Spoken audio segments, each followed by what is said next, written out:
Sai IAS academy पर आप सभी का स्वागत है।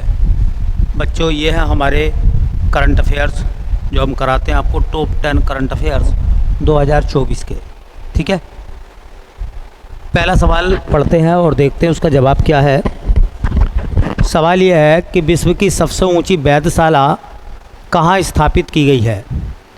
जापान में, चिली में, नेपाल में या अर्जेंटीना में?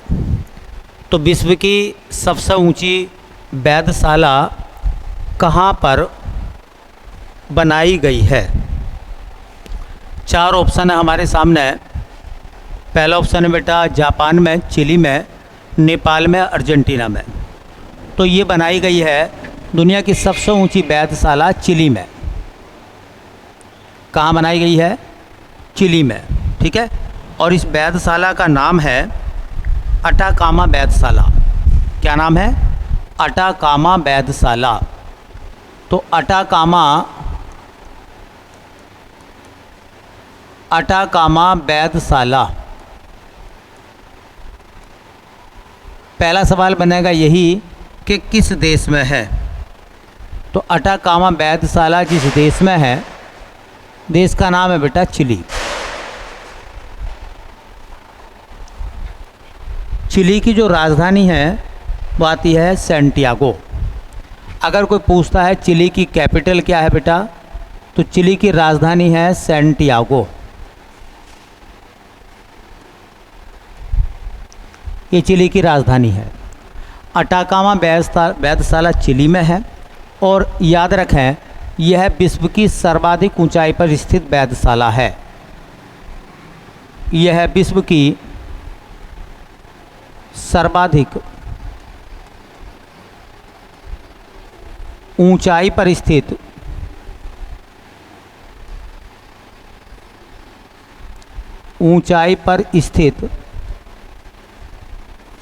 वेधशाला है।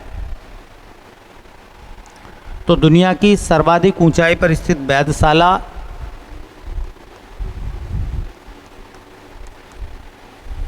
का नाम क्या है? तो नाम है अटाकामा वेधशाला। किस देश में है? चिली में है। दुनिया की सर्वाधिक ऊंचाई पर स्थित वेधशाला है। कहते हैं इसको बनाया है टोक्यो यूनिवर्सिटी ने। अब टोक्यो यूनिवर्सिटी ने इसका निर्माण करा है। इसका मतलब जापान की एक यूनिवर्सिटी है टोक्यो यूनिवर्सिटी, उसने अटाकामा वेधशाला को बनाया है। चलिए अगला सवाल देखते हैं। कह रहे हैं विश्व का प्रथम 6G डिवाइस किस देश में लॉन्च हुआ है? आपने 5G 4G सुना होगा। 6G डिवाइस को लॉन्च कर दिया है। किस देश ने वो लॉन्च करा है ये आपको बताना है। विश्व का प्रथम 6G डिवाइस किसने बनाया है? USA ने, चीन ने, जापान ने या UK ने? तो वो बनाया है 6G डिवाइस को जापान ने। ठीक है, तो विश्व का प्रथम 6G डिवाइस, विश्व का प्रथम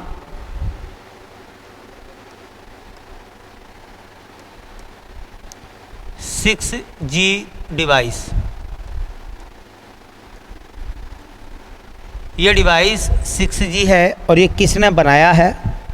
तो देश का नाम है जापान।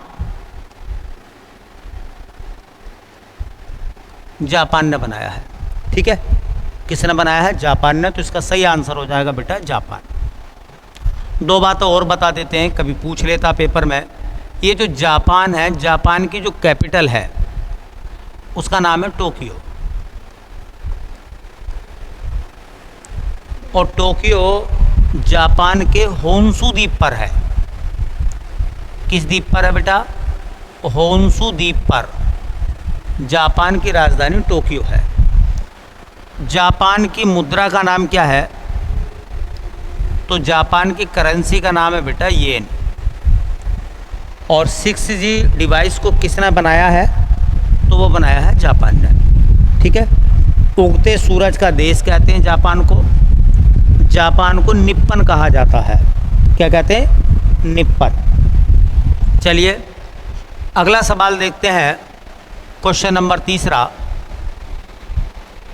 ये कह रहे हैं किस स्थान पर विश्व का सबसे बड़ा एयरपोर्ट बन रहा है। दुनिया का सबसे बड़ा एयरपोर्ट कहाँ बन रहा है? तो 4 विकल्प आपके सामने, न्यूयॉर्क में, शंघाई में, टोक्यो में या दुबई में। दुनिया का सबसे बड़ा एयरपोर्ट कहाँ बन रहा है? तो उसका सही आंसर है बेटा दुबई। विश्व का सबसे बड़ा एयरपोर्ट बन रहा है, विश्व का सबसे बड़ा एयरपोर्ट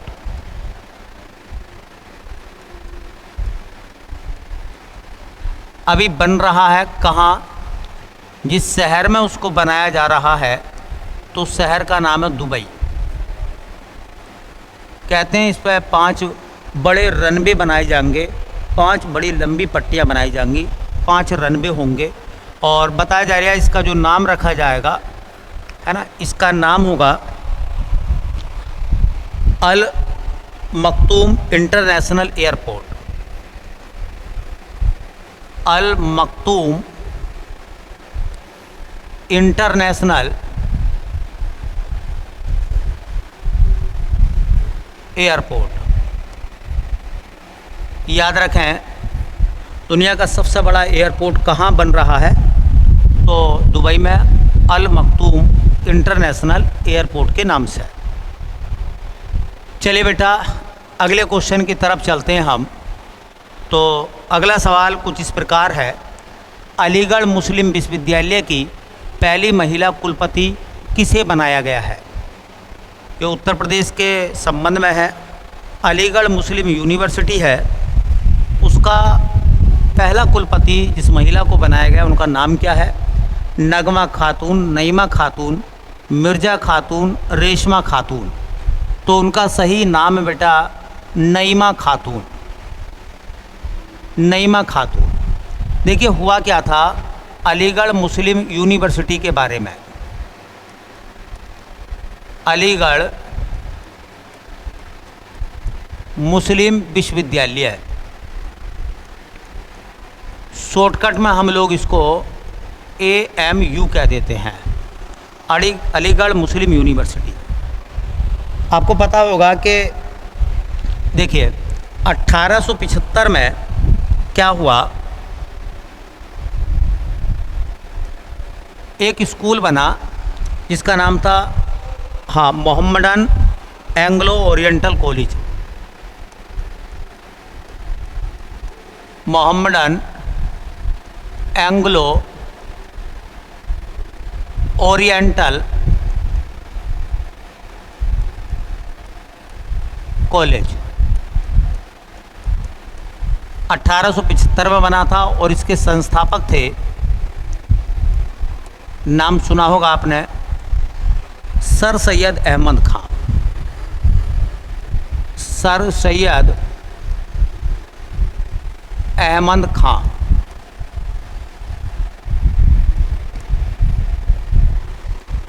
सर सैयद अहमद खां उसके संस्थापक थे। 1920 में चल के ये बना अलीगढ़ मुस्लिम विश्वविद्यालय। 1920 में अलीगढ़ मुस्लिम विश्वविद्यालय बना। मतलब यूँ कहें कि इसको विश्वविद्यालय का दर्जा दिया गया। अगले ही साल 1921 में इसे केंद्रीय विश्वविद्यालय बनाया गया। केंद्रीय विश्वविद्यालय बनाया गया। जो बच्चे उत्तर प्रदेश पुलिस की तैयारी कर रहे हैं वो एक बात को ध्यान से सुने। अगर पूछा जाए कि उत्तर प्रदेश का पहला विश्वविद्यालय कौन सा है तो उसका आंसर आपको लगाना है इलाहाबाद विश्वविद्यालय। उत्तर प्रदेश का पहला विश्वविद्यालय इलाहाबाद या प्रयागराज विश्वविद्यालय।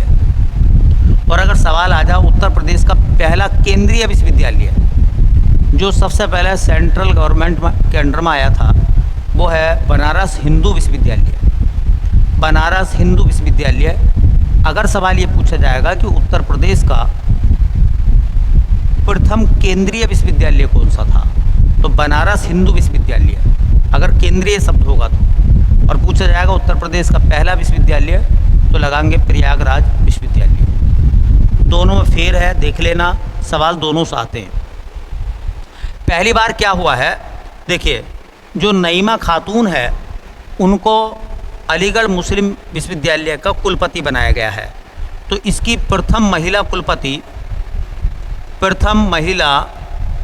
कुलपति कौन बनी है? अलीगढ़ मुस्लिम विश्वविद्यालय की पहली महिला कुलपति बनी है नईमा खातून। नईमा खातून को पहली बार किसी महिला को अलीगढ़ मुस्लिम यूनिवर्सिटी का कुलपति बनाया गया है। ठीक है, चलिए अगला सवाल देखेंगे क्या लिखा गया है अगले सवाल में। भैया, भारत का प्रथम आयुर्वेद कैफ़े कहाँ खुला है? ऑप्शन 4 है आपके सामने। पहले ऑप्शन में लिखा हुआ दिल्ली, शिमला, उत्तरकाशी या गंगटोक। तो दिल्ली में बनाया गया है भारत का पहला आयुर्वेद कैफ़े। दो बातें याद रखो, अगर सवाल ये आता है भारत का प्रथम आयुर्वेद कैफ़े कहाँ बना है, तो बेटा उसका नाम आ जाएगा दिल्ली या नई दिल्ली। ठीक है, इसी से मिला जुला सवाल हो सकता है ओल्ड में आपसे पूछ लें। अगर सवाल यह आता है भारत में आयुर्वेद का जनक, भारत में आयुर्वेद का जनक, तो किसको आयुर्वेद का जनक माना जाता है? तो चरक को। चरक को भारत में आयुर्वेद का जनक या पिता कहते हैं। चरक की पुस्तक का नाम क्या था? तो इनकी किताब का नाम था चरक संहिता। आयुर्वेद की किताब थी। और ये चरक किसके समकालीन थे? उस समय राजा कौन था? तो राजा था बेटा कनिष्क। और कनिष्क किस वंश का था बेटा? कुषाण वंश। तो भारत का पहला आयुर्वेद कैफ़े जो बना है वो कहाँ बना है? नई दिल्ली में। चलिए बेटा, अच्छा सवाल बनेगा। अगला क्वेश्चन क्या है उसको देखते हैं। विश्व साइबर अपराध सूचकांक में कौन सा देश शीर्ष पर है?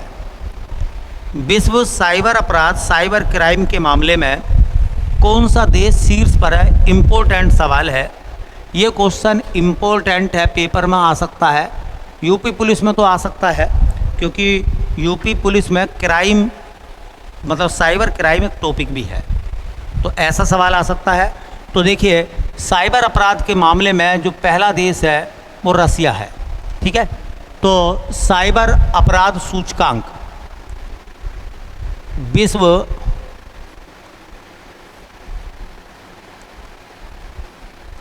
साइबर अपराध सूचकांक,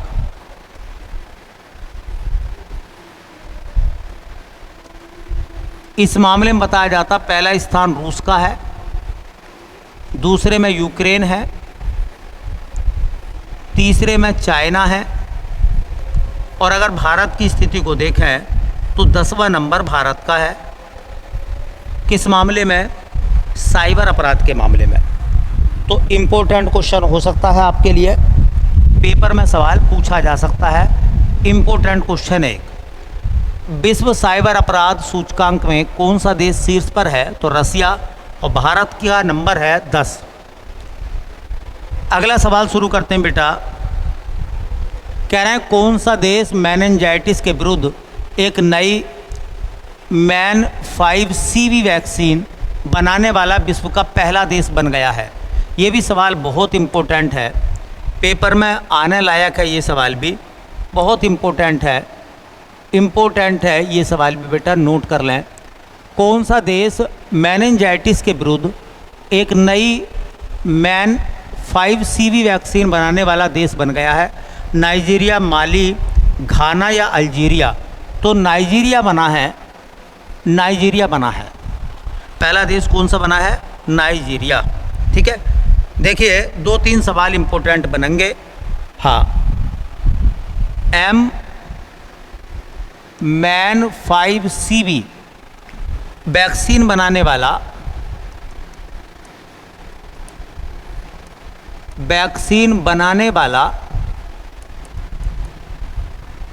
प्रथम देश, वैक्सीन बनाने वाला प्रथम देश, पहला देश कौन सा है? तो उस देश का नाम है बेटा नाइजीरिया। कौन सा बेटा? नाम क्या लिखा हुआ है? नाइजीरिया। अफ्रीका महाद्वीप में आता है, अफ्रीका कॉन्टिनेंटल का हिस्सा है।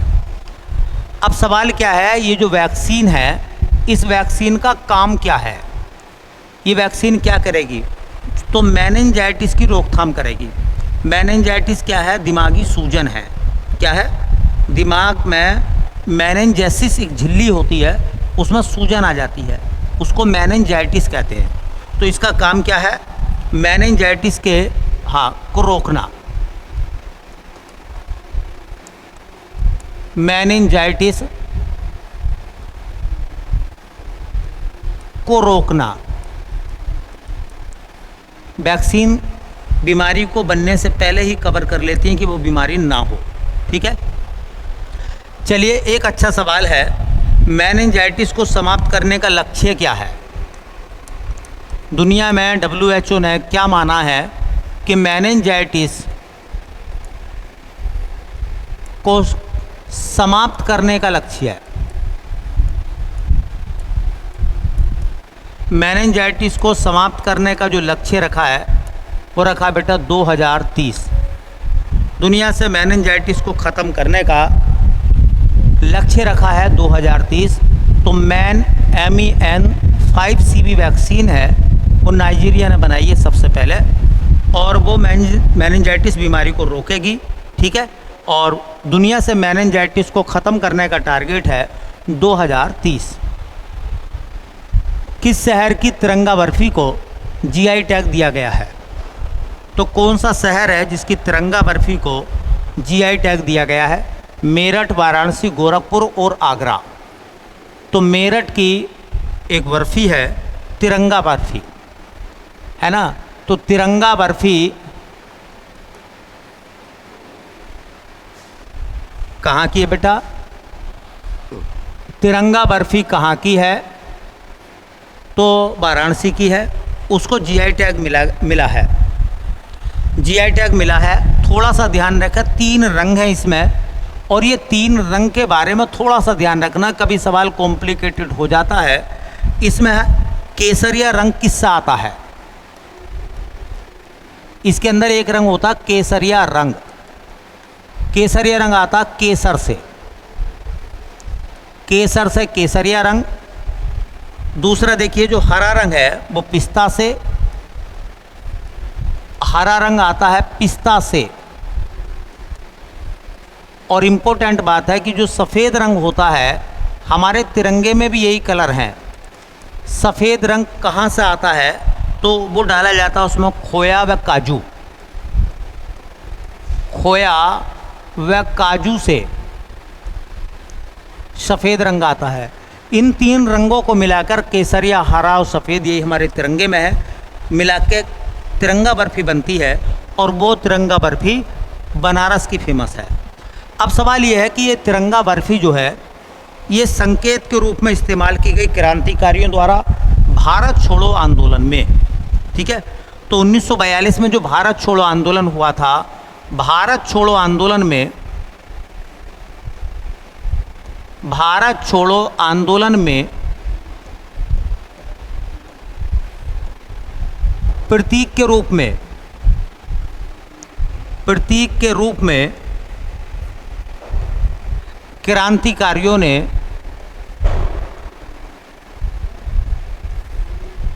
इसका उपयोग किया, तिरंगा बर्फ़ी का उपयोग किया। इसलिए भारतीय आंदोलन की लड़ाई से भी संबंधित है तिरंगा बर्फ़ी। पूछ सकता है केसरिया रंग केसर से, हरा रंग पिस्ता से, और सफ़ेद रंग खोया और काजू से प्राप्त होता है। इनको मिलाकर बनती है तिरंगा बर्फ़ी। बनारस में फेमस है और इसको GI टैग मिला है। चलिए अगला सवाल, विश्व शतरंज के इतिहास में सबसे कम उम्र के चैलेंजर कौन बने हैं? तो आर प्रज्ञानंदा बने हैं, विश्वनाथन आनंद बने हैं सबसे कम उम्र के चैलेंजर, या हाँ डेम्मा राजू गुकेश बने हैं, डी गुकेश कहते हैं इनको, ये बने हैं, या इनमें से कोई भी आंसर जो है वो सही नहीं है। ठीक है, तो याद रखो, हाँ डोम्मा राजू गुकेश बने हैं। और ये किस खेल के खिलाड़ी हैं? तो खेल है इनका बेटा शतरंज के खिलाड़ी हैं ये। याद रखें किस राज्य से आते हैं? तो तमिलनाडु के हैं। ग्रैंड मास्टर भी हैं, तमिलनाडु के हैं। और एक ख़ास सवाल यह है, ये सबसे कम उम्र में 17 साल की उम्र में चैलेंजर बन गए हैं। चैलेंजर भी एक उपाधि होती है शतरंज में, जैसे ग्रैंड मास्टर एक उपाधि होती है। ठीक है, तो देखिए यह सबसे कम उम्र में, यह सबसे कम उम्र में मतलब 17 वर्ष में सबसे कम उम्र में चैलेंजर बने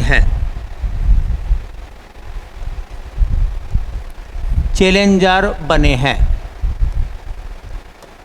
नाम है उनका डी गुकेश, डोम्मा राजू गुकेश, तमिलनाडु के रहने वाले हैं, शतरंज खेलते हैं। 17 साल की उम्र में ये ग्रैंड मास्टर बन गए, ग्रैंड मास्टर के साथ साथ चैलेंजर बन गए हैं। तो ये सवाल पूछा जा सकता है खेल जगत का, रेलवे ऐसे सवालों को पूछता है। ठीक है, कह रहे हैं heavenly island of Goa पुस्तक के लेखक कौन है? जगदीप धनखड़, प्रमोद सावंत, पीएस श्रीधरन पिल्लई, या इनमें से कोई नहीं। तो बेटा ये किताब है, किताब का नाम क्या है? किताब का नाम है बेटा heavenly island of Goa. ये पुस्तक है, और इस पुस्तक को किसने लिखा है? तो इसके लेखक के रूप में नाम आता है पीएस श्रीधरन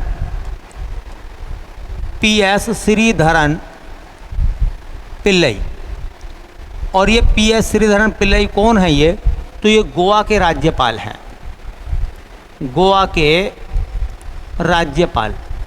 उत्तर प्रदेश में पुस्तक और लेखक एक अच्छा हेडिंग है, तो ये सवाल जो है आपसे पूछा जाएगा।